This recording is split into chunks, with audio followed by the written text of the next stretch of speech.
की गेल्या लोकसभा निवडणुकीमध्ये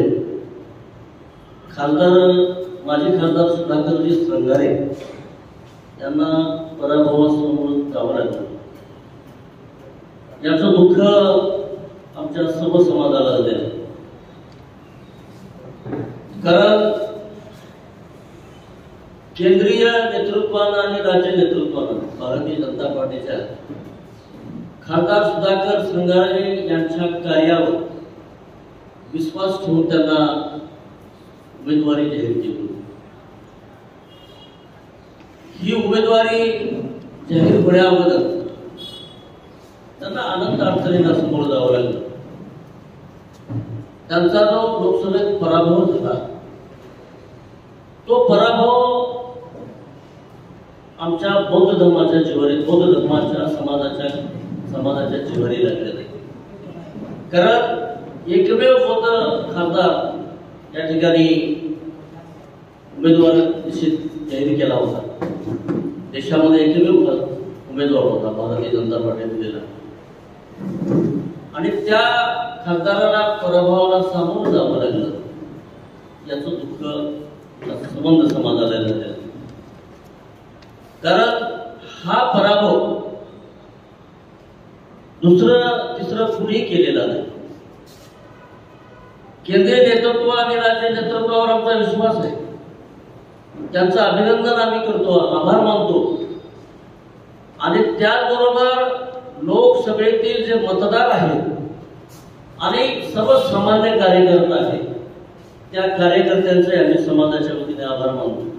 कारण नेतृत्वानं उमेदवारी जाहीर केली, राज्य आणि केंद्र नेतृत्वानं उमेदवारी जाहीर केली, आणि सामान्य कार्यकर्ता आणि मतदारांनी त्यांना भरघोस 5,47,000 मतं देऊन त्यांना आपलं दर्शवलेलं आहे.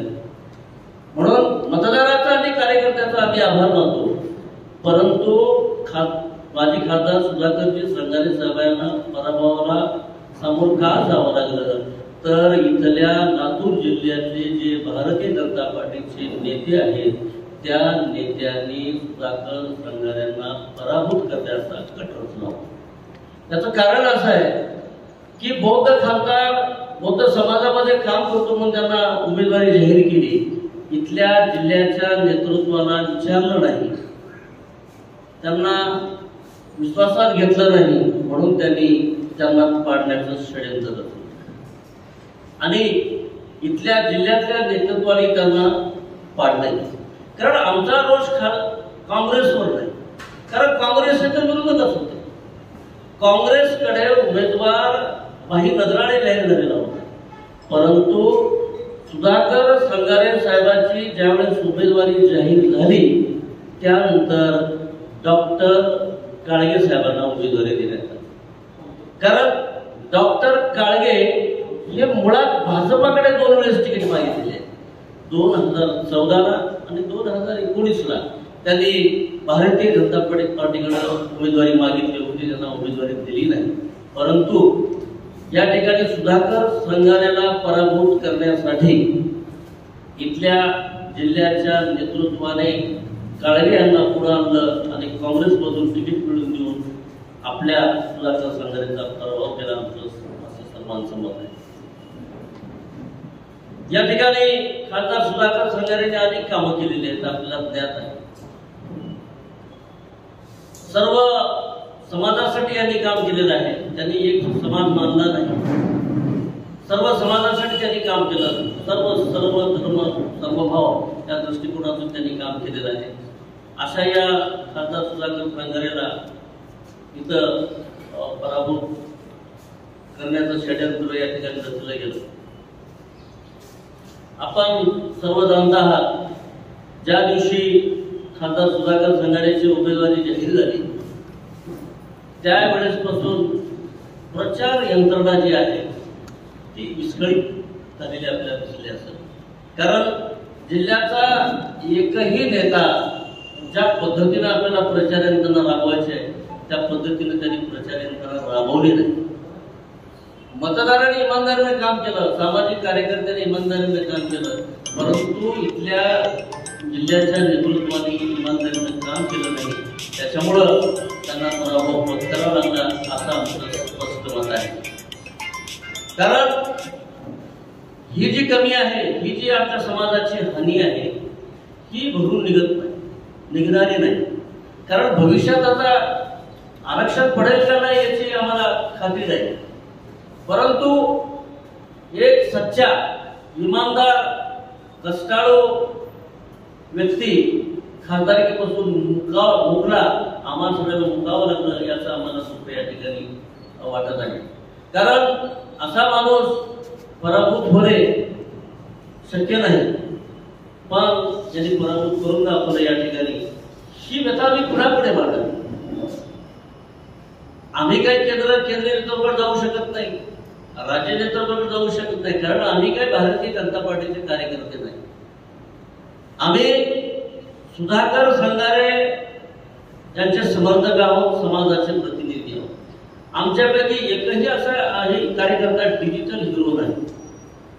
ज्या 4-5 धम्मपरिषदा आमच्या लोकसभेमध्ये झाल्या, त्या एका धम्मपरिषदा 25 ते 30 हजार जनसमुदाय गोळा करण्याचं काम ह्या प्रतिनिधीने केलं. यांचे प्रतिनिधी वेगळे आहेत. या प्रत्येक प्रतिनिधीच्या सोबत 10-20 प्रतिनिधी, 40-40 प्रतिनिधी काम केलंय आणि 25 ते 30 हजार लोक जमवण्याचं काम या सगळ्या कार्यकर्त्यांनी केलेलं आहे.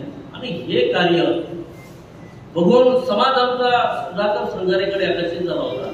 वास्तविक पाहता समाज आमचा भारतीय जनता पार्टीकडे आकर्षित नव्हता, पण सुधाकर संगारेचं काम आणि भारतीय जनता पार्टीनं सुधाकर संगारेला दिलेली विश्वासपात्र भूमिका, त्यांना दिलेलं तिकीट देशामध्ये, त्यांचं कार्य बघून हे आमच्या समाजाला कळालं होतं, उमगलं होतं, ते ज्ञात होतं. म्हणून समाज भारतीय जनता पार्टीकडे आकर्षित झाला होता आणि त्या दृष्टीनं समाजानं कामही केलं आणि समाजानं सुधाकर संगारे यांना मतदानही केलं. आता काही लोक गेले असतील, मग काही प्रचाराचा अभाव असेल, यंत्रणा असेल, आमच्या समाजाची यंत्रणा सुद्धा इथं राबवून दिली गेली नाही इथल्या प्रचार प्रमुखांना. आमच्या समाजातील काही नेत्यांना इथं बोलावलं सुद्धा नाही, त्यांना प्रचारात सामील करून घेतलं नाही. ही शोकांतिका आहे आणि हे सगळं षडयंत्र असल्यामुळं सुधाकर संगारेला पराभव पत्करावा लागलेला आहे. म्हणून ही व्यथा आपण लोकशाहीतले चौथा स्तंभ आहात. एकतर ही मागणी, पराभवाची मागणी आम्ही सरकारकडे करू शकत नाही, पराभवाची मागणी आम्ही न्यायालयाकडे करू शकत नाही आणि त्या भाजपाच्या नसल्यामुळे आम्ही पक्षाकडे करू शकत नाही. म्हणून आम्हाला एकमेव मार्ग आहे तो पत्रकारांचा मार्ग आहे. आमची व्यथा आम्ही आपल्यापुढे मांडण्यासाठी, आमची व्यथा आपण मांडावी, आपल्या नेतृत्वावर मांडावी आणि पुन्हा एकदा सुधाकर संगारेचं या केंद्रीय नेतृत्वानं आणि राज्य नेतृत्वानं त्यांच्यावर आमचा विश्वास आहे. त्यांनी खासदार सुधाकर संगारेचं पुनर्वसन करावं आणि पुन्हा मोठ्या उमेदीनं आमचा समाज या कार्याला लावावा ही अपेक्षा आपल्या पत्रकारांच्या माध्यमातून करतो. दुसरी एक मागणी आमची अशी आहे की भविष्यामध्ये डॉक्टर काळगेच्या समाजाला आमचा विरोध नाही, संगम किंवा यांना आमचा अजिबात विरोध नाही. त्यांनी त्यांच्या त्या ओबीसी जागेवर जरूर लढावं, कारण काळगेची आमची काही दुश्मनी नाही, परंतु आमच्या या आरक्षित जागेवर डॉक्टर काळगे यांना उमेदवारी दिली गेली आणि सगळ्यांनी षडयंत्र करून त्यांना पाडलं गेलं. पण भविष्यामध्ये अशा अनेक निवडणुका आहेत, उद्या विधानसभा आहे, विधानसभा सुद्धा राखीव आहे. त्या राखीवर कधी उद्या पुन्हा महाराजांना मानतील, पुन्हा एखादा हिंदू फाटी घालतील, एखादा लिंगडे आणतील आणि पुन्हा आम्हाला बौद्ध महान ढोर सांभाळच्या जाती आहेत त्यांना या निवडणुकापासून दूर ठेवले जातील. पुन्हा महापौरच्या निवडणुका आहेत, जिल्हा परिषदेच्या निवडणुका आहेत, आरक्षित जागेपासून आम्हाला दूर ठेवण्याचं षडयंत्र या ठिकाणी चालू आहे. त्या षडयंत्राला काहीतरी वाचा फोडावी, आपल्या मार्फत व्यथा आम्ही आपल्याकडून मांडावं म्हणून पत्रकार परिषद आयोजित केली आहे. भविष्यात हे जर थांबलं नाही तर आम्हाला डॉक्टर काळगेच्या या उमेदवारीच्या बाबतीत, त्यांच्या त्या जातीच्या प्रमाणपत्राबाबतीत आम्हाला न्यायालयात जाऊन दाद मागावं लागेल आणि त्याच्या बाबतीत आम्हाला आंदोलनही करावं लागेल. तर आम्ही आंदोलन करायच्या तयारीत आहोत. पण ही मागणी आपल्या मार्फत जावी. आपण चौथा खांब आहात लोकशाहीचा, आपणच आम्हाला न्याय देऊ शकता म्हणून आपल्या समोर आपली व्यथा मांडलेली आहे. खरं पाहिजे तर आम्ही पत्रकार परिषदेमध्ये कधी आलो नाही. आम्हाला पत्रकार परिषदेमध्ये प्रश्न सवाल जबाब आम्ही कधी केला नाही. आम्ही फील्डवरच्या माणसं आहोत. आम्ही समाजात दररोज समाजामध्ये फिरणारे माणसं आहोत. दररोज समाजाचं नामकरण असेल, लग्न असेल, धार्मिक काम असेल, त्या सगळ्या कामामध्ये आम्ही अहोरात्रही कार्यकर्ते, फील्डवर फिरणारे कार्यकर्ते आहेत. आम्हाला कधी पत्रकार परिषदेचा योग आला नाही, पण न्याय मागण्यासाठी आम्हाला वाटलं की आपणच आम्हाला न्याय देऊ शकता म्हणून आम्ही आपल्या समोर न्याय मागण्याची अपेक्षा करतो आणि व्यथा मागतो. तुम्ही नेत्यांवर आरोप करताय, नाव का घेत नाही त्याचे? कोण कोण नेते आहेत भारतीय जनता पार्टीचे? आपल्या सर्वांना माहिती आहे पत्रकार काही माहिती असले तर तुम्ही थेट तुम्ही थेट नाव सर्वच आहे. लोकसभेचे प्रचार प्रमुख संभाजी भैया पाटील होते. त्यांच्या निलंगा मतदारसंघातून तर 20,000ची लीड आली काँग्रेस. त्याने एका पत्रकार परिषदेमध्ये त्यांनी सांगितलं की बाबा की मी लातूरकडे होतो, लातूरमध्ये 70,000ची लीड काँग्रेसला मिळणार होती म्हणून मी लातूरमध्ये काम केलं म्हणून तिकडे 20,000ची आली. आता 70,000ची लीड काँग्रेसला मिळणार होती ना आम्ही माहित होतं का? म्हणून आमचा स्पष्ट आहे. कारण आजपर्यंत भाजपला तिथं मतदान झालं, आता काय झालं नाही. तुम्हाला इतिहास माहिती आहे 2004चा, त्यावेळेस मी बहुजन समाज पार्टीचा जिल्हाध्यक्ष होतो. शिवराज पाटलांना पराभूत करण्यासाठी सुद्धा असंच षडयंत्र रचलं गेलं. शिवराज पाटलाला सुद्धा काँग्रेसनीच पाडलं. मी त्याचा साक्षीदार आहे, त्यावेळेस जिल्हाध्यक्ष होतो बहुजन समाज पार्टीचा. म्हणून संभाजी पाटील हे प्रमुख आहेत. त्यांनी स्वीकारली, पराभवाची जबाबदारी स्वीकारली, पण नुसती कोरडी जबाबदारी स्वीकारून चालणार नाही. देवेंद्र फडणवीसांनी महाराष्ट्राची जबाबदारी स्वीकारली, त्यांनी उपमुख्यमंत्री पदाचा राजीनामा दिला. तसं धाडस केलं पाहिजे. असं कुठं धाडस दिसत नाही. ग्रामीणचे जिल्हाध्यक्ष घरात बसले, महायुतीचे जिल्हाध्यक्ष बाबासाहेब पाटील प्रचार केलाच नाही. महायुतीच्याही आमदारांनी प्रचार केला नाही. अभिमन्यू पवार साहेब आदरणीय तेही लातूरमध्ये फिरकले नाही. जे जे जबाबदार नेते आहेत, कार्यकर्ते म्हणत नाही ना, जे जे जबाबदार नेते आहेत त्यांनी प्रचारामध्ये भाग घेतला नाही. त्यांनी प्रचार यंत्रणा राबवली नाही. आदरणीय रमेश अप्पा कराड आजारी होते, ठीक आहे, आजारपण आपण रोखू शकत नाही, पण घरी बसून कार्यकर्त्यांना सांगू तर शकतो आपण. तसं काही दिसत नाही. त्याचे चिरंजीव आणि त्यांच्या घरचे फिरले, त्याचं आम्ही अभिनंदन करतो. परंतु आमचे आमदार बाबासाहेब पाटील ते फिरलेच नाही, दिलीपराव देशमुख फिरलेच नाही. लातूरमध्ये एक आठवड दिसला कुठंतरी आला होता, कुठं सभा नाही, जिल्हा परिषद लेवलला मिटिंग नाही, सभा नाही, कुठलाही प्रचार यंत्रणा दिसली नाही. संजय बनसोडे संजय बनसोडे यांनी काय केलं? संजय बनसोडे यांनी कॅबिनेट मंत्री म्हणून जिल्ह्यात काम केलं. त्यांनी आमदार म्हणून त्यांच्या मतदारसंघामध्ये सुधाकर संघटनांना कसं मुद्दा वाढेल याचा प्रयत्न केला. दुसरा एक प्रश्न माझा असा आहे की विरोधक संविधान धोक्यात आहे असा अपप्रचार करीत होते, तर यावेळी तुम्ही बौद्ध समाज म्हणून ते अपप्रचार हे करण्यासाठी काही मेळावे घेतले का, काही बैठका घेतल्या का, काय प्रयत्न केले? हा सर, ही मी तुम्हाला स्पष्ट सांगतो. ही जी टीम आहे आमची, ही जवळजवळ 400 लोकांची टीम होती. 400 लोकांची टीम अंडरग्राउंडिंग समाजामध्ये काम करत होती की संविधान कुणी बदलू शकत नाही. आम्ही समाजाला सांगितलं की बा पंडित जवाहरलाल नेहरू होते पंतप्रधान, त्यांची मुलगी इंदिरा गांधी होती पंतप्रधान, त्यांचा मुलगा राजीव गांधी पंतप्रधान होता, यांची कार्यकर्ते 60 वर्षे झाली, त्यांनी कधी पण संविधान बदलू शकत नाही, तर 10 वर्षात मोदी काय बदलणार आहे हे समाजापर्यंत आम्ही सांगितलं. त्याला काही आमचा समाज बळी पडला नाही. काही गेला असेल तर आता ते स्वार्थापोटी गेला असेल, पण समाज संगारे साहेबांच्या पाठीशी राहिला. संविधान बदलाचा परिणाम आमच्या लातूर जिल्ह्यामध्ये झाला नाही, अजिबात झाला नाही.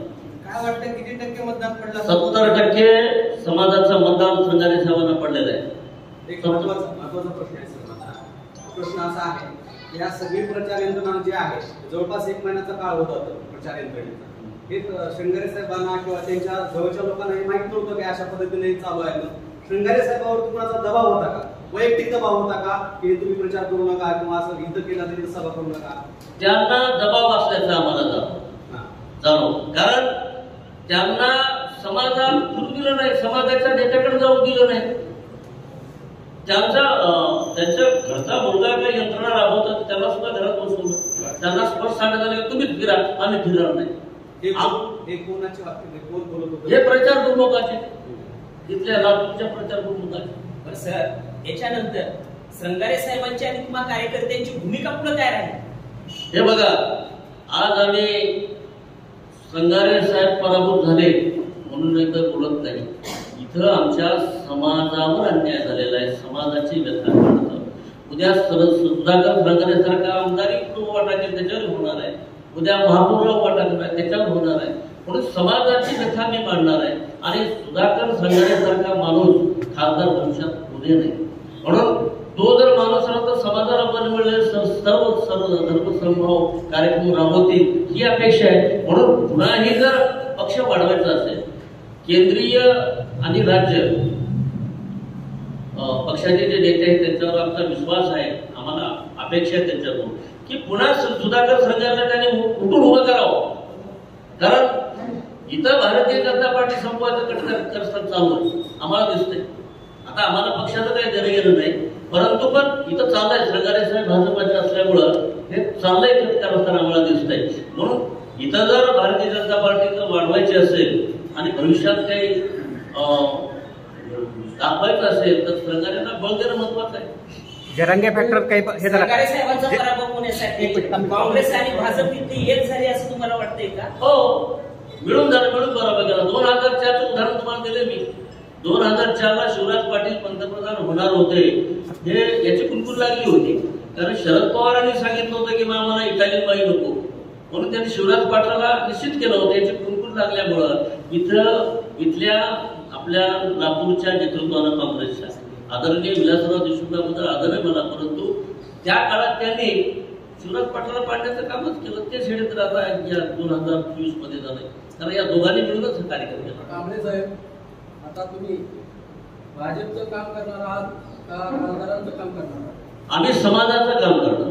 समाजाचं जर बोललं तर खासदार भाजपचे आहे, राहू द्या ना, म्हणजे तुमचं म्हणजे डायरेक्ट भाजपसोबत तुम्ही भाजपचं काम करणार तो म्हणाले आहात. कारण आम्हाला जो समाजाला जो स्वाभिमान देईल, भाजपने जर एखादी जबाबदारी तुम्हाला दिली तर तुम्ही ती स्वीकारणार नाही. भाजपची जबाबदारी घेणार, आम्ही तुम्ही भाजपचा पदाधिकारी होणार नाही. तर तुम्हाला पत्रकार परिषद ही घ्यायची गरज, खासदारांनी जी पत्रकार परिषद घ्यायला पाहिजे होती ते तुम्ही का घेता? आम्ही समाज म्हणून पत्रकार परिषद, समाजाची व्यथा आहे. काही लोक समाजाला खासदार म्हणले पळ कुठे आहे, पळून गेला म्हणजे मैदान सोडून. यावेळेस पत्रकार परिषद होती तुमची सगळ्या ह्याची एका मंगल कार्यालयामध्ये, त्यावेळेस मी एक प्रश्न विचारला होता पोलीस क्राईम न्यूज लाईव्हच्या माध्यमातून की 1 महिना अगोदर खासदार साहेबांची नोटीस बंद घेतली. तुमचे जे पालकमंत्री होते, राज्याचे मंत्री होते, त्यांच्या देखत हा प्रश्न विचारला होता. त्यावेळेस तुम्ही समाज म्हणून त्यांना का प्रश्न विचारला नाही? त्यावेळेस तुम्ही समाज म्हणून अशी पत्रकार परिषद का घेतली नाही? आम्ही काय केलं, आम्ही त्या पत्रकार परिषदेत होतो, तिथं काय झालं मला माहिती, त्याच्यावर भाष्य करणार. जरांगे फॅक्टर काही हे झालं, जरांगे फॅक्टर मध्ये बोलतो ते, जरांगे पाटलांचा लातूरमध्ये काही परिणाम झाला नाही. कारण जरांगे पाटलांनी खासदार सुधाकर श्रंगारेंना विरोध केला नाही. कारण खासदार सुधाकर श्रंगारेंनी शाहू महाराजांच्या सोबत पहिले खासदार आहे, सत्ताधाऱ्यांचं परवानगी न घेता मराठा आरक्षणाला पाठिंबा देण्याची स्वाक्षरी करणारे हे भाजपाचे पहिले खासदार आहेत. म्हणून जरांगे पाटलांनी सुधाकर श्रंगारेंना विरोध केला नाही, परंतु यांना पाडायचं होतं म्हणून जरांगे पाटलाला बदनाम केलं हे म्हणा. आता याचा बदला घेण्यासाठी बौद्ध समाज येत्या विधानसभा निवडणुकीमध्ये काय करणार आहे? म्हणजे आमची एक मागणी आता सध्या, किंवा जे काही झालं, खासदाराचा जो पराभव झाला त्याची जर भर काढायची असेल तर केंद्रीय आणि राज्य नेतृत्वाने यांना त्याचं पुनर्वसन करावं आणि पुनर्वसन केल्यानंतर मग आम्ही समाज म्हणून ठरवूया भविष्यात विधानसभेला काय करायचं. पुनर्वसन कशा पद्धतीचे काय राज्यसभेवर त्यांना राज्यसेवेवर घ्यावं.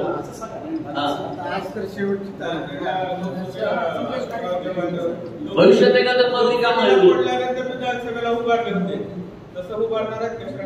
नाही, त्यांची भूमिका मी सांगणार.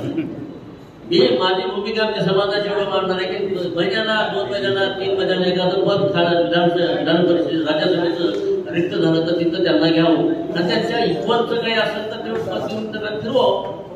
कारण महाराष्ट्रामध्ये समाजाला न्याय देणारा आधार देणारा एकमेव सुधाकर संघारे म्हणून येणाऱ्या काळामध्ये बौद्ध समाजाची भूमिका काँग्रेस कडनं राहील का भाजपकडनं राहील? नाही साहेब, मी स्पष्टपणे सांगतो, समाजाचं प्रतिनिधित्व सांगतो. कारण आम्ही बाबासाहेबांचा शब्द प्रमाण मानणार आहे. कारण बाबासाहेबांनी निर्माण होण्याअगोदर मरण्या अगोदर आम्हाच्याकडून सगळ्यांना वचन घेतलेलं आहे. काय वचन आहे की माझ्या मरणानंतर तुम्ही काँग्रेसचे 4 आण्याचे सभासद होऊ नका किंवा त्यांच्या सावलीला बसू नका. हे बाबासाहेबांचा शब्द आम्ही प्रमाण मानणार आहे.